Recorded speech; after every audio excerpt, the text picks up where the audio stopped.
Disassemble and service the turbocharger every 4,800 hours. Prepare these replacement parts before servicing.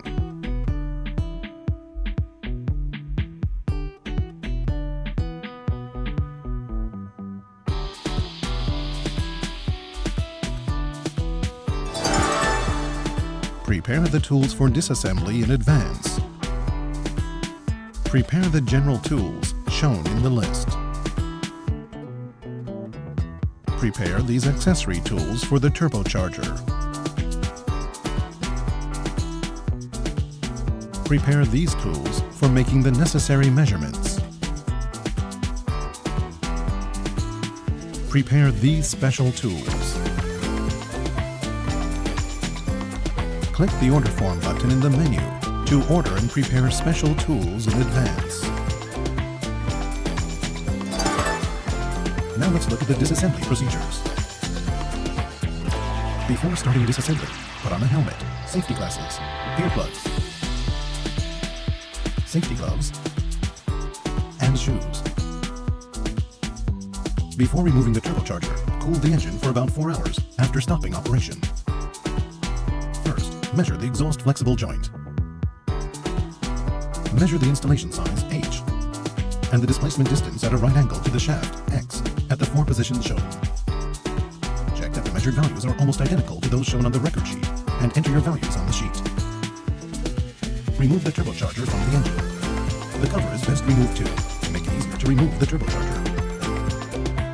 Remove the bolt at the exhaust inlet, the bolt at the exhaust outlet, and the installation foot bolt. In the case of the RH133, remove the lower casing set bolt.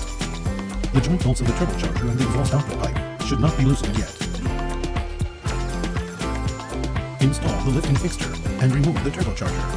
Lift with care. Now let's look at how to disassemble the turbocharger. The installation angle of the turbocharger casing depends on the engine assembly. Mark the alignment position for the compressor and turbine casings before starting disassembly. Stand the turbocharger on its turbine side. Remove the silencer. Take care not to damage the steel mesh while removing the silencer. Next is removal of the compressor housing. Take care not to damage the compressor impeller while removing the housing. Place the turbocharger on its side and measure the turbine rotor clearance. To measure the thrust clearance, push the compressor impeller to the turbine side and set the dial to 0. Then push the impeller to the compressor side and read the dial. This value is the thrust clearance. To measure the radial clearance, set the dial to 0 at the end of the compressor impeller. Then press the compressor side of the turbine rotor upwards and read the dial again. Next, press the compressor side downwards and read the new value. The total of the upper and lower values is the radial clearance. Make this measurement about 3 times and take the average values. Check that the average is within the range allowed in the table. Next, measure the exhaust casing clearance. Measure the clearance at 4 positions and check that the measured values exceed the values listed in the table.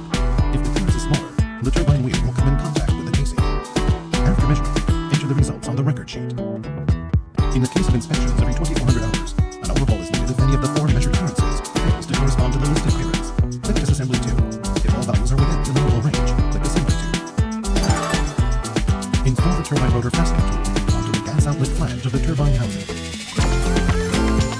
For more convenient reassembly of the compressor impeller, mark the alignment position on the threads and nut. Remove the shaft and nut. This has a left-hand thread, so turn it clockwise for removal. Pull out the compressor impeller. If it is hard to remove, with a drive or other device before removing. Do not knock the shaft in with a hammer or a key. After making an alignment mark, remove the hexagonal bolts fastening the sealing plate. Use the 2 bolts just removed as puller bolts to remove the sealing plate and oil thrower together. Remove the anti-side thrust collar. Use the 2 hexagonal bolts which fasten the sealing plate as puller bolts to remove the thrust bearing. Remove the distance piece. Remove the direct side thrust collar.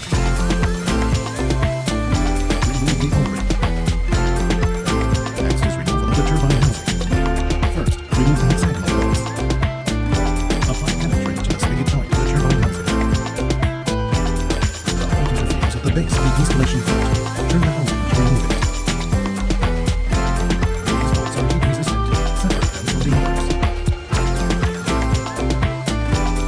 Place the turbocharger upside down to remove the turbine housing. Place the turbocharger on the mount so that the end of the rotor shaft does not strike the top of the table. Put a wire through the turbine rotor fastener and remove the turbine housing with a crane. If it is hard to remove, knock around the perimeter of the housing lightly with a plastic hammer. Take care not to damage the turbine wheel. Remove the turbine rotor. Take care not to damage the turbine shaft. In the case of the RH-133, remove the metal sealing gasket. Remove the heat insulator. If it is hard to remove, knock it lightly with a plastic hammer.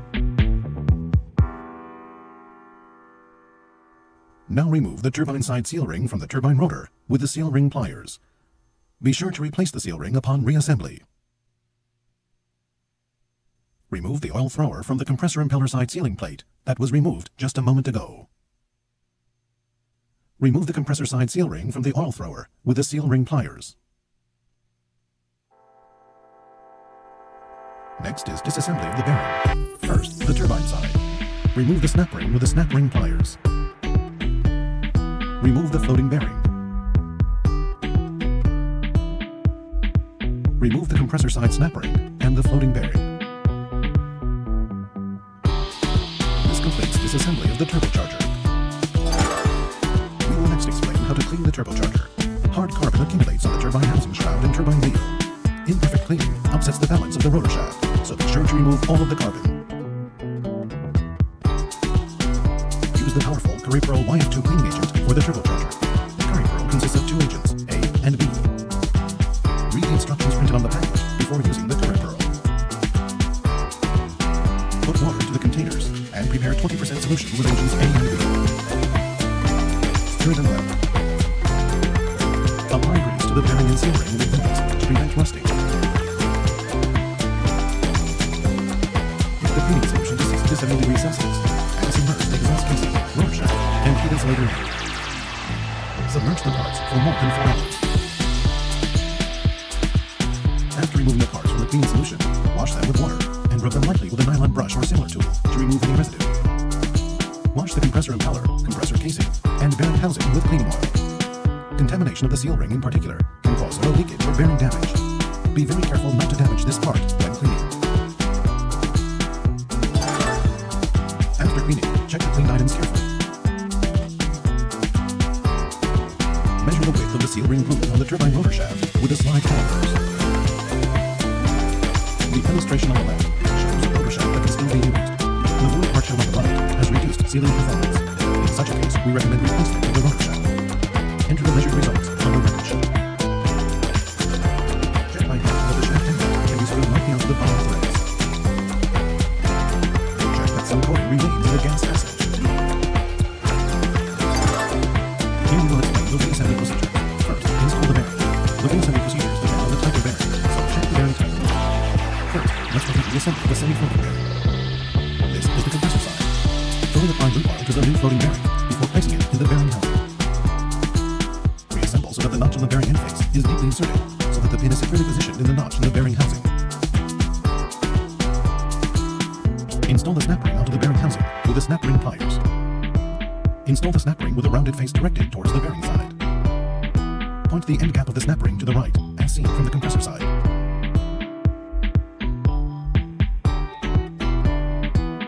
Install the bearing on the turbine side in the same way.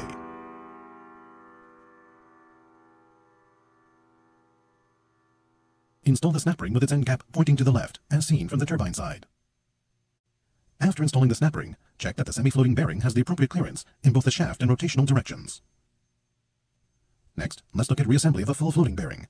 The full floating bearing has a free orientation. It can be reassembled pointing in either direction. Place the rounded side of the snap ring facing the bearing side, and point the end cap downwards on both the turbine and compressor sides. Next, install the seal ring.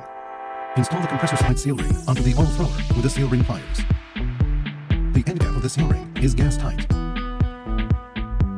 Install the turbine side seal ring onto the turbine rotor with the seal ring pliers. The end cap of this seal ring is straight. Sprint seal rings are used interchangeably for both sides on all models except the RH133. Prepare the bearing housing for the next assembly step. Place the turbocharger on its compressor side on an appropriate block so that the rotor shaft end does not come in contact with the top of the table. Install the heat insulator onto the bearing housing. Now let's look at installation of the turbine rotor shaft. Apply glue to the journal of the turbine rotor shaft before reassembly. Place the end cap of the turbine side seal ring upwards and assemble it from the vertical direction.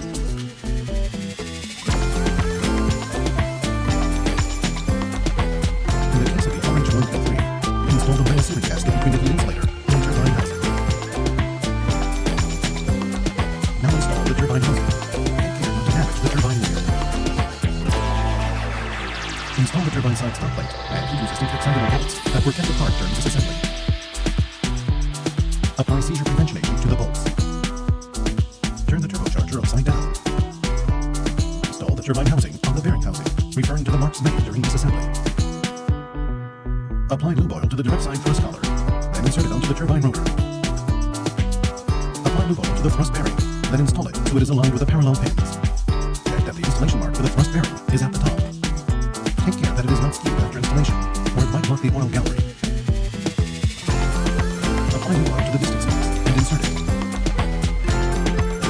Apply lube oil to the anti-side thrust collar and insert it. Apply grease to the oil and install out the bearing housing. Put it on the plate, taking care not to twist it.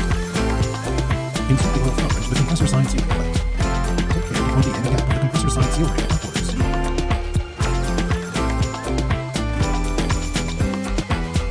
Sealing plate with the oil thrower to the alignment mark and install it in the bearing housing. Check the orientation of the punched barrel lock. Install the spring washer and hexagonal bolts. Apply grease to the rotor shaft. Match the impeller with the alignment mark and insert the impeller into the turbine rotor. Install the shaft end nut with a torque wrench. The nut has a left-hand thread, so turn it counterclockwise. The tightening torque is 32.4 Newton meters. Check that the installation position basically corresponds to the line marked during disassembly. If there is a large difference, you will have to reassemble it again. If the difference is small, tighten the nut with a torque wrench using the tightening torque specified in the table. Now measure the thrust clearance and the radial clearance of the turbine rotor. Measure in the same way as in disassembly. Check that the measurements are within the allowable range and enter the results on the record sheet. If the results deviate from the allowable range, reassemble again, keeping in mind the clearance values during disassembly. Measure the exhaust casing clearance. Check that the measurements are normal, and enter the results on the record sheet. Compare the measurements with those made before disassembly to check that turbocharger cleaning was effective. Next is installation of the compressor housing. First, insert the O-ring between the bearing housing and compressor housing. Apply grease to the O-ring before inserting it. When installing the compressor housing, take care not to damage the compressor impeller. Align using the marks made before disassembly. Install the washers and the hexagonal bolts. Install the silencer. Turn the turbine wheel by hand to check that it turns lightly without any hitches or contact marks. That completes reassembly of the turbocharger. Next is installation of the turbocharger onto the engine. Set 2 new O-rings and 1 V-ring in the correct positions. The O-ring may be damaged when installing the turbocharger. Be sure to lower the turbocharger carefully. To make turbocharger installation easier, first set the installation footbolt. Don't forget to install the set bolt.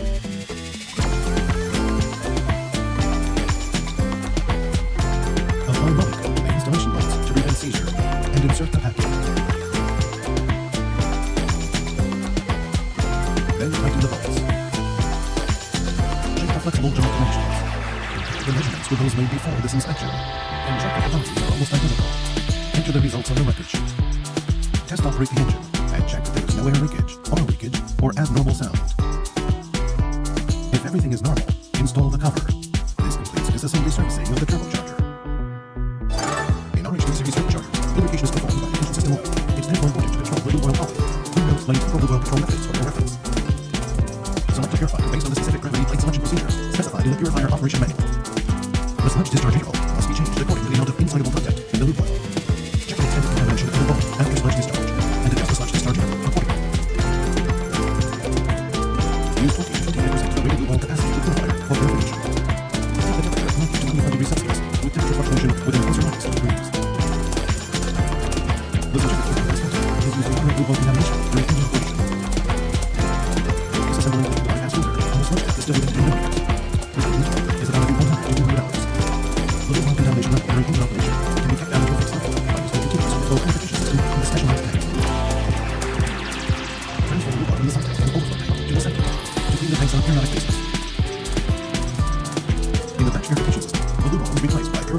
a periodic basis. The replacement interval will be determined by the extent of lube oil contamination inside the sump tank. For example, if the lube oil of the number 2 diesel generator engine is transferred to the tank, lube oil which has been already purified is fed to the number 2 diesel generator engine. The used lube oil is transferred to the settling tank. The used lube oil is purified for the next lube oil replacement. Fix the purification time so that the lube oil in the tank can flow through the purifier more than 20 times. Clean the sump tanks and the tank on a periodic basis. When connecting a sump tank to a single purifier without using a settling tank, make sure that the lube oil outlet and inlet positions are sufficiently far apart. No purification is obtained if the lube oil outlet and inlet positions are too close together. Analyze the properties of the lube oil after every 500 hours of engine operation. Replace or add more lube oil using the values shown in the table.